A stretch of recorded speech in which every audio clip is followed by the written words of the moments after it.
Dans FIFA, mon personnage, franchement, il est super bien fait. Bon, après, c'est vrai que je manque un peu de puissance pour me rajouter un peu de power.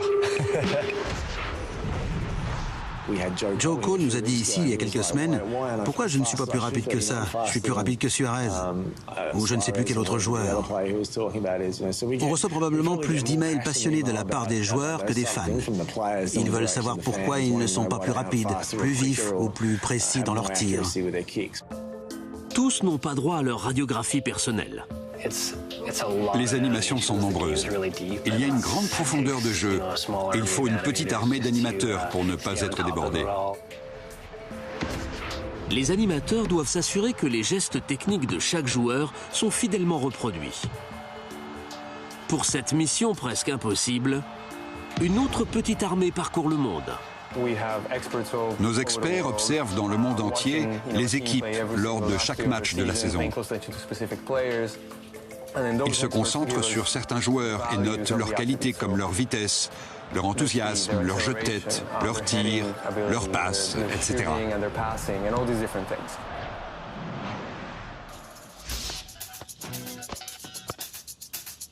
Comme Garrett, l'animateur Koncho Doskov traduit ces données en action à l'écran.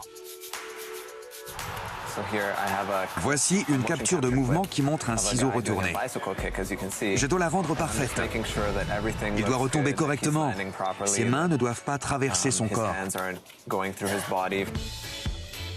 Quel que soit le geste technique, si un joueur en est capable, le jeu le fera probablement encore mieux.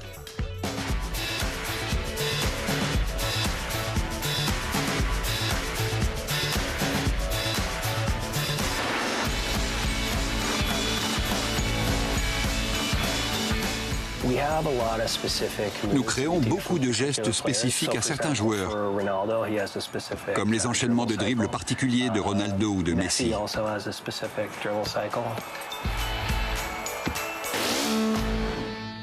Une fois terminées, ces animations deviennent des attributs dans la base de données du jeu. En 9 mois, le moteur des contacts et le dribble de précision sont presque terminés. Le jeu est devenu plus riche, plus rapide, plus réaliste. Le jeu en attaque est plus précis que jamais.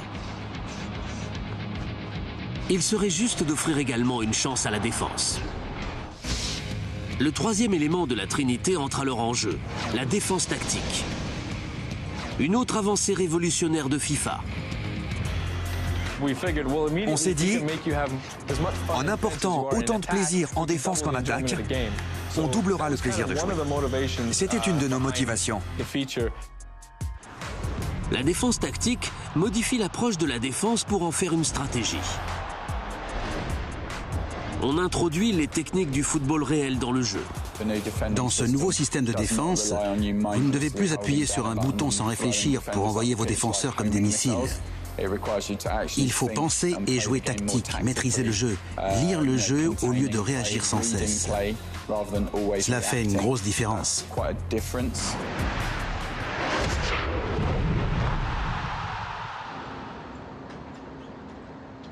Après des mois de réflexion, de conception et de mise au point, les différences entre jeu interactif et jeu réel sont presque indiscernables. Mais le travail n'est pas terminé. Pour une efficacité maximum, toutes ces innovations doivent communiquer. Le génie du logiciel Dominique Bouchard revient sur scène. On entre toutes ces animations dans une grande base de données avec leur contexte. Si c'est une passe ou un tir, s'il court ou pas, d'où vient la balle. On a une grande base de contexte et c'est à nous de réaliser le logiciel qui choisira la bonne animation. Dominique n'a plus que 2 semaines devant lui. Nous approchons de la fin. Nous sommes très occupés à finaliser le jeu. C'est une période très chargée. On tente de réparer certaines choses sans détériorer les autres, ce qui est très stimulant.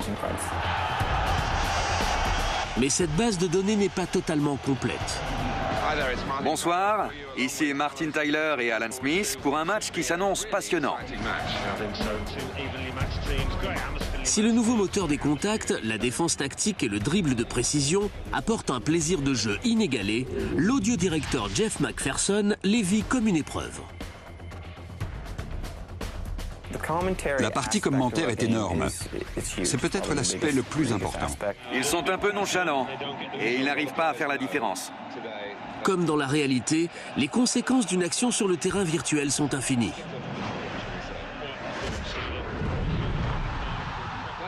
Il vient au milieu pour intercepter un centre.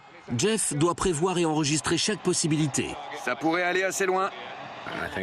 Je pense que c'est plus facile dans la réalité, car on réagit à des événements réels. On n'a pas autant besoin d'inventer et d'imaginer. On ignore ce qui va se produire. On pourrait prévoir la suite de tel événement, mais en réalité, des millions de joueurs dans le monde jouent à ce jeu de toutes sortes de manières. Et au bout du compte, toutes les situations possibles finiront par se produire. Pour parer à toutes ces situations imprévisibles, Jeff a fait appel aux commentateurs professionnels Martin Tyler et Alan Smith. Ce travail est aussi fascinant que stimulant. Je savais dès le départ que ce serait plutôt intense, mais on ne le réalise vraiment qu'en le vivant. Pendant 4 ou 5 heures, on improvise en essayant de rester varié, réaliste et spontané. C'est quelque chose que je n'avais encore jamais fait. Ils ont la possession du ballon et veulent relancer le match. Ça repart sur cette touche. Il faut une quantité énorme de données. C'est un travail considérable. Cette année, on a enregistré plus de 10 000 lignes de texte en anglais. Il paraît qu'ils ont enregistré plus de 24 heures de nos commentaires et de nos conversations. Une fois les commentaires entrés dans la base, le jeu prend les commandes. Bonjour, ici Martin Tyler et Alan Smith pour un match qui s'annonce passionnant. Tout à fait, Martin. 2 équipes de même niveau. Imaginez ces 10 ou 30 000 lignes de texte prêtes à intervenir, en train de bouillonner à un instant T. Certaines deviendront exactes. Beaucoup le seront vraiment en fait. Et elles se disputent pour être choisies et passées. Enfin, l'une d'elles est choisie en fonction de la priorité, de la situation et du contexte. Cette tactique ne lui a rien rapporté. Elle lui réussit pourtant souvent, mais pas aujourd'hui. Excellente passe du joueur. La tâche de Jeff ne s'arrête pas aux complexités des commentaires. Il doit aussi contenter le public. Les chants forment la partie la plus importante après le commentaire. Pour les supporters du monde entier, les chants sont extrêmement importants. Première étape, enregistrer tous les chants dans les stades. Puis, la censure fait son œuvre. De nombreux chants ne sont pas appropriés pour un jeu classé tout public. On doit souvent les éliminer à cause de leur grossièreté.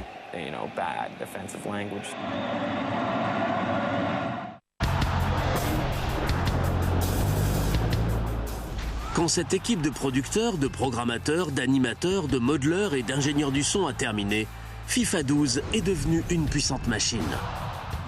Nous avons inclus 32 ligues, 570 clubs, près de 15 000 footballeurs, 34 championnats nationaux et grâce à l'interaction, les joueurs améliorent leur connaissance de ce sport. Il est si parfait que même de vraies équipes l'utilisent.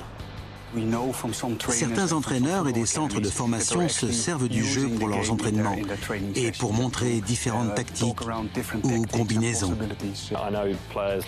Ole Gunnar Solskjaer en Norvège, par exemple, l'utilise avant les matchs, car toutes les équipes qu'il affronte sont dans notre jeu. Il simule leur schéma tactique et l'équipe qu'il peut former.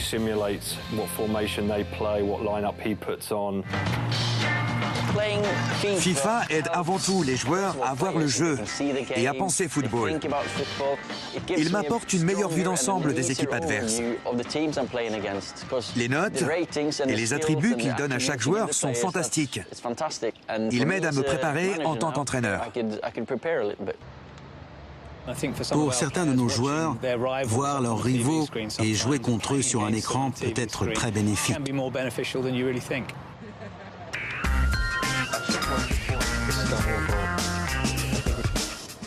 La date fatidique du lancement est toute proche.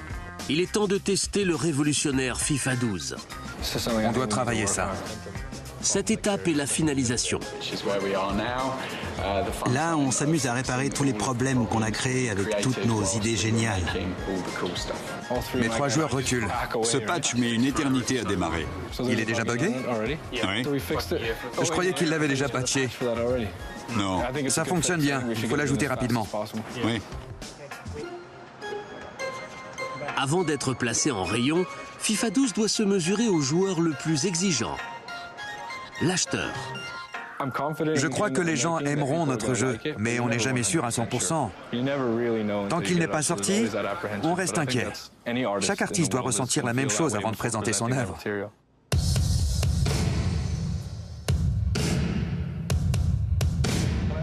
Pour vérifier que le jeu atteint son objectif, quelques fans ont droit à une avant-première.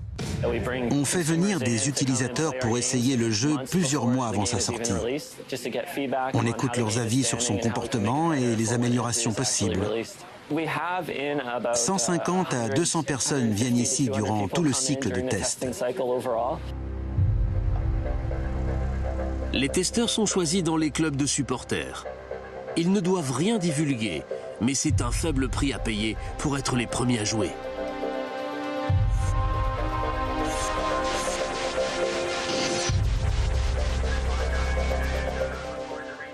Ils ignorent qu'ils sont observés. Pour ne pas influencer leurs impressions, Aaron et David restent derrière un miroir sans teint. Aaron a une liste de problèmes à traiter. Si l'un d'eux apparaît plus important que les autres, on redéfinira nos priorités. Mais jusqu'ici, je n'ai rien entendu d'inquiétant. On améliore, on peaufine jusqu'à la dernière minute. Si on découvre pendant cette séance qu'on est passé à côté de quelque chose, ou si on doit modifier le réglage actuel du jeu, on peut réagir immédiatement jusqu'au jour où on dira « stop ». Le verdict ? On ne peut pas faire mieux. Impossible.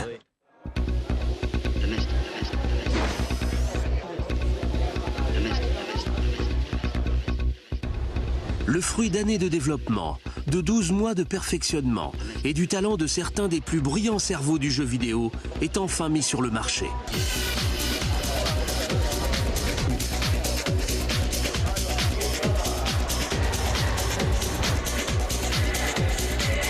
Une fois de plus, c'est un succès planétaire foudroyant. On a l'impression d'assister à un vrai match avec ce jeu. Ce sont les mêmes joueurs. Ils jouent comme sur le terrain. FIFA 12 n'a pas seulement égalé le record de son prédécesseur. Il l'a pulvérisé. C'est le meilleur lancement de l'année parmi les jeux vidéo de sport, avec 3 200 000 ventes en moins de 5 jours. C'est à peu près le temps que mettent ses créateurs pour repartir sur le grand projet suivant.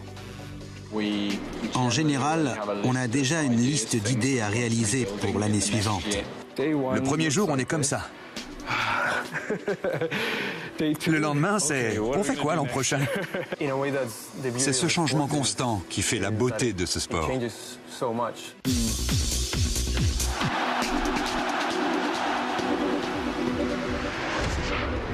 Quel que soit leur projet, il finira certainement grand vainqueur.